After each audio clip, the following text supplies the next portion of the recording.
सुप्रभात बच्चों, मेरा नाम पायल अग्रवाल है। मैं हूं आपकी हिंदी की अध्यापिका। आज हम पढ़ेंगे बच्चों पाठ 9 अशुद्धि शोधन।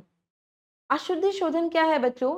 कि जो वाक्य गलत होते हैं, है ना, जो वाक्य बोलने में समझ में नहीं आते उसको शुद्ध करके लिखना। और व्याकरण हमें यही सिखाती है कि हम कैसे वाक्य को शुद्ध करते हैं, है ना, शुद्ध करके बोल सकते हैं ताकि लोगों को समझ में आए कि हम बोल क्या रहे हैं, उनकी समझ में आ जाए। चलिए आइए इस पाठ को समझते हैं, शुद्धि शोधन को समझते हैं उदाहरणों के माध्यम से। बढ़ते हैं पाठ की ओर। पाठ 9 अशुद्धि शोधन। देखिए बच्चों, अब आप एक चित्र देख रहे हैं, ठीक है। अब एक ये बच्चा विपिन है, ये बोल रहा है, ओए रिंकी मेरे घर आइयो, मेरी माँ ने तेरे को बुलाई है। अब ये आप देख रहे हो कि कैसे बोल रहा है, आपको समझ में नहीं आ रहा है। इसकी जो लैंग्वेज है, जो भाषा है, वो अटपटी सी लग रही है ना। रिंकी कह रही है हाँ मैं आएगी, हाँ मैं आएगी, मैं मेरी बेन को भी लाएगी। अब ये भी ऐसे ही बोल रही है, तो क्या इसकी भाषा आपको अच्छी लग रही है? नहीं, है ना। इसको हमें शुद्ध करना है। अब शुद्ध रूप क्या है? विपिन कह रहा है रिंकी मेरे घर आना, मेरी माँ ने तुम्हें बुलाया है, ठीक है। अब रिंकी कह रही है हाँ मैं आऊंगी, मैं अपनी बहन को भी लाऊंगी। ये क्या है? ये कितना अच्छा लग रहा है, शुद्ध है ये। वो अटपटा सा लग रहा है। उच्चारण गलत होने से वर्तनी में भी त्रुटि हो जाती है। वर्तनी की त्रुटि सुधारना अशुद्धि शोधन कहलाता है। वर्तनी को सुधारना, ठीक है, क्या कहलाता है? अशुद्धि शोधन, यानी कि अशुद्ध वाक्यों को सुधारना, सही करना। मौखिक अभिव्यक्ति है बच्चों वर्तनी संबंधी शुद्धता की जानकारी और शुद्ध पठन और वाचन कौशल का विकास। चलिए विषय विश्लेषण। कुछ भी बोलते व लिखते समय उनकी शुद्धता का ध्यान रखना बहुत ही आवश्यक है, क्योंकि दूसरों तक कैसे आप समझ पाएंगे दूसरे हमारी, जब हम शुद्ध बोलेंगे, है ना। यदि वाक्य में किसी तरह की अशुद्धि होती है तो आपके बोले गए वाक्य का अर्थ भी बदल जा सकता है ना। भाई अगर हम कुछ भी ऐसा बोलेंगे तो उसका अर्थ ना तो आपको समझ में आएगा और हो सकता है उसका अर्थ भी बदल जाए। सामने वाले व्यक्ति को आसानी से और सही सही समझ आ सके, उसके लिए आवश्यक है कि व्याकरण के नियमों की दृष्टि से वाक्य शुद्ध हो। वाक्यों को व्याकरण के नियमों के अनुसार शुद्ध करना ही अशुद्धि शोधन कहलाता है। कि व्याकरण हमें यही सिखाती है ना। देखिए अशुद्धियां दो प्रकार की होती हैं, शब्दों की अशुद्धियां और वाक्यों की अशुद्धियां, ठीक है। जैसे अब आप देखिए शब्द संबंधी अशुद्धियां, मतबल, मतबल का कोई अर्थ है नहीं, आपको समझ में भी नहीं आएगा। मतलब, मतबल नहीं, मतलब। शुभ कामनाएं, शुभ कामनाएं, ठीक है, शुद्ध है ये। साधु, साधु गलत है, छोटी की मात्रा साधु। झूठ, झूठ, झूठ ट लगा हुआ है जो गलत है, झूठ, झूठ, ठीक है। ठ, दोष, दोष, नहीं, नहीं, छोटी लगी हुई है, गलत है, नहीं, है ना। आप देखिए जरा कुछ उदाहरण। स्कूल, स्कूल बोला जाता है पर क्या लिखा है ये? स्कूल, तो गलत है। क्या बोलते हैं हम? स्कूल। कया, कया तो बोलते नहीं, क्या कया नहीं, क्या, क्या कहा। धर्म नहीं, धर्म नहीं होता, धर्म, माँ पे र, रेफ की मात्रा। चिन्ह नहीं, चिन्ह नहीं, चिन्ह, हा के नीचे। बीमारी नहीं, बीमारी, ठीक है, दोनों पे बड़ी ई की मात्रा लगती है। आज्ञा नहीं, आज्ञा।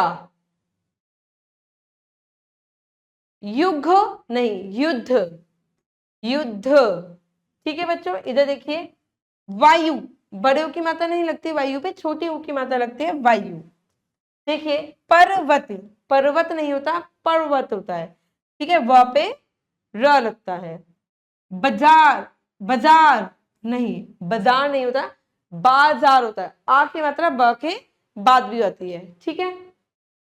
पुरस्कार नहीं, पुरस्कार, ठीक है। यज्ञ, यज्ञ, ठीक है, यज्ञ। क्योंकि, की पे मात्रा गलत है, की पे मात्रा आती है छोटी की, क्योंकि। सटेशन नहीं, स्टेशन, सटेशन नहीं होता, स्टेशन। कृपा नहीं, कृपा, क पे पदेन, री की मात्रा, कृपा। पत्नी नहीं, बड़ी की मात्रा पत्नी। दरिद्र नहीं, दरिद्र, दरिद्र, द के नीचे रा। दूध, दूध नहीं होता, दूध, बड़े ऊ की मात्रा आती है। ठीक है, हमने शब्द को शुद्ध करा। लेखन कौशल, वर्तनी संबंधी अशुद्धियों की समझ और पाठबोध, वर्तनी की शुद्धता का महत्व। देखिए, वाक्य संबंधी अशुद्धियां। शुद्ध वाक्य, अशुद्ध वाक्य है, पेड़ पर से फल गिर रहे हैं। पेड़ पर से फल गिर रहे नहीं, पेड़ से फल गिर रहे हैं। ठीक है, ये शुद्ध वाक्य है। इधर देखिए, क्या आप दूध पी रहे हैं? नहीं। क्या आप दूध पी लिए हैं? नहीं। क्या आपने दूध पी लिया है? ऐसे तो पूछेंगे हम, क्या आपने दूध पी लिया है ना। हम अभी खाना खाए हैं? नहीं, हमने अभी खाना खाया है। मैं कपड़ा पहन रहा हूं, मैं कपड़े पहन रहा हूं। मैं कपड़ा, कपड़ा थोड़ी पहनोगे, एक कपड़ा, कपड़े पहन रहा हूं। आप लोग क्या कर रहे हो? आप लोग क्या कर रहे हैं। ठीक है, तो ये हमने शुद्ध कर दिया। निष्कर्ष है बच्चों, जब हमें भाषा का सही ज्ञान नहीं होता तो हम अशुद्धियां करते हैं। ठीक है, गलत लिखते हैं, गलत बोलते हैं। बार बार प्रयोग से, बार बार प्रयोग में आते रहने के कारण वे अशुद्धियां आदत बन जाती हैं। ठीक है, जब हम बार बार गलत बोलते हैं तो वो आदत बन जाती है, फिर उसको ठीक करना बड़ा मुश्किल हो जाता है और भाषा को अशुद्ध बना देती है। ठीक है, अशुद्ध लिखने के लिए अशुद्ध उच्चारण आवश्यक होता है, शुद्ध लिखने के लिए शुद्ध उच्चारण आवश्यक होता है। जब हम सही बोलेंगे तो हम सही लिखेंगे भी। यह तब संभव है जब हम शुद्ध बोलेंगे, यानी कि हमारा बोलना सबसे पहले है। जैसा हम बोलेंगे वैसे हम लिखेंगे। अगर हम बोल रहे हैं लड़की तो हम बड़ी की मात्रा लगाएंगे क्योंकि मात्रा खिचड़ी है ना। अगर हम बोलेंगे लड़की तो हम छोटी की मात्रा लगा देंगे, यानी कि हम गलत लिख देंगे। तो सबसे पहले हमारा बोल, हमें बोलना अच्छा है। चलिए बच्चों, अभ्यास करते हैं। सही उत्तर पर सही का निशान लगेंगे। अशुद्धि शोधन है बच्चों वर्तनी सुधार। ठीक है, शुद्ध लिखने के लिए जरूरी है पहले शुद्ध बोलना, पहले हमें बोलना सीखना है। ठीक है, चलिए पाठ से आगे है। संदर्भ के अनुसार सही शब्द चुनकर वाक्य पूरे कीजिए। देखिए, जंगल में बाघ, बाघ को देखकर वह डर गया। बाघ की नहीं, बाघ तो हो गया बगीचा। हमें हमेशा डैश दुखियों की मदद करनी चाहिए, दीन दुखियों की, दीन यानी कि बड़ी की मात्रा है ना, बड़ी ई की मात्रा।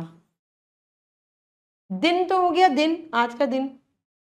गीता ने कल एक नई शॉल खरीदी, है ना, शॉल्स नहीं, शॉल खरीदी। बच्चे स्कूल से अभी तक नहीं लौटे, लौटे। ठीक है, लौटे नहीं, लौटे। ठीक है बच्चों, अब देखिए, दिए गए बॉक्स में से शुद्ध शब्द चुनकर शब्द खाली डिब्बों में रखें। ये कुछ शुद्ध शब्द है, कुछ अशुद्ध है। हमें शुद्ध वाले इस ब्लॉक में लिखने हैं। जैसे देखिए, इधर रवि बिल्कुल सही लिखा है तो आप यहाँ पे रवि लिख सकते हैं। ठीक है, इधर दीवार बिल्कुल सही लिखा है, दीवार, तो आप दीवार लिख सकते हैं। ठीक है, इधर मगर बिल्कुल सही लिखा है मगर। अब इधर सरिता सही लिखा है, आप सरिता लिख सकते हैं, सरिता। अब इधर देखिए, ताजमहल बिल्कुल सही लिखा है, आप ताजमहल लिख सकते हैं, ताज महल। ठीक है बच्चों, देखिए लड़की सही लिखा है, आप लड़की लिख सकते हैं यहाँ पे, लड़की। ठीक है, तरबूज, तरबूज सही लिखा है, तरबूज लिख दीजिए, तरबूज। ठीक है, कीमत सही लिखा है, इसके बाद आप कीमत लिख सकते हैं, कीमत। इधर देखिए जन्म सही लिखा है, जन्म आधा न लगता है, जन्म। और इधर लिखा है विकास, यानी कि छोटी ई की मात्रा व पे, विकास। ठीक है बच्चों, ये भाषा अध्ययन है, ये आपको खुद से लिखना है। कुछ वाक्य दिए हुए हैं, अशुद्ध आपको शुद्ध बना के लिखने हैं।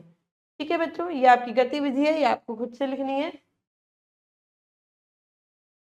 देखिए दिए गए शब्द समूह में से शुद्ध रूप पहचान कर लिखिए। आप शुद्ध रूप आपको लिखना है कि ये गलत है, ये गलत है, ये सही है आपको। ठीक है, तो आपने शुद्ध रूप यहाँ पे लिख दिया। ठीक है, क्या क्या कौन सी स्पेलिंग सही लिखी है। ठीक है, अब आपको यहाँ पे देखना है, जैसे चीजें सही लिखा है तो आपको इस पे टिक करना है। ठीक है, अध्यापन कार्य है बच्चों ये। ठीक है, तो ये आपको खुद से करनी है। आशा करती हूँ बच्चों अशुद्ध वाक्य को शुद्ध करना और शब्द को शुद्ध करना आपको आ गया होगा, और इसके क्या महत्व है ये भी आपको समझ में आ गया होगा। अब मैं मिलूंगी आपसे अगली कक्षा में, जब तक के लिए खुश रहिए, अपना ध्यान रखिए और अभ्यास करते रहिए। धन्यवाद।